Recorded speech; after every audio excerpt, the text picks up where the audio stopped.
বাইরে তো ঝমঝমিয়ে বৃষ্টি পড়ছে, আর তারই মাঝে যদি একটু সমুদ্র দর্শন হয়ে যায় তাহলে কেমন হয় বলো তো? মজা করছি।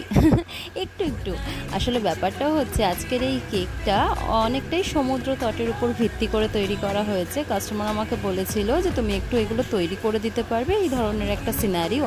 তো এই সংশয়টা তখনই আসে যখন কেউ তোমার থেকে প্রথমবার কেক অর্ডার করে, কারণ তার মনের মধ্যে একটা সংশয় থাকে যে আদৌ আমি পারবো কি পারবো না ডিজাইনটা ফুটিয়ে তুলতে। অবশেষে কাস্টমার কিন্তু ভারী খুশি হয়েছে। তো আমি বানিয়েছিলাম কিছু সমুদ্রের ঢেউ, সমুদ্রের মানে ধারে থাকা বালি, কিছু মুক্তটা যদিও আমি তৈরি করিনি, সেটা আমি তোমাদের বলছি। আর যেগুলো সুগার বল থাকে আমি সেটাই দিয়েছিলাম। আর হ্যাঁ, শামুক ঝিনুকের জন্য কিন্তু আমার কাছে আলাদা করে কোনো রকম স্টেনসিল ছিল না, তো আমি সেই হাতেই তৈরি করেছিলাম।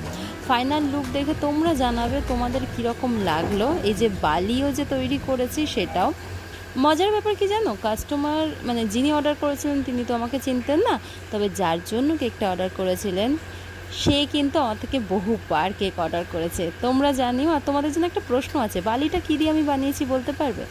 যদি বলতে পারো কমেন্ট করে অবশ্যই জানিও, আর কেকটা কেমন লাগছে সেটা জানাতে ভুলো না। আর যদি ভিডিও ভালো লাগে তাহলে কিন্তু একটা লাইক করতেই হবে, আর চ্যানেলটাকে সাবস্ক্রাইব করে অবশ্যই আমার পাশে থেকো। তাহলে আজকের জন্য টাটা, সবাই ভালো থেকো, সুস্থ থাকো, দেখা হচ্ছে পরের ভিডিওতে। হর হর মহাদেব।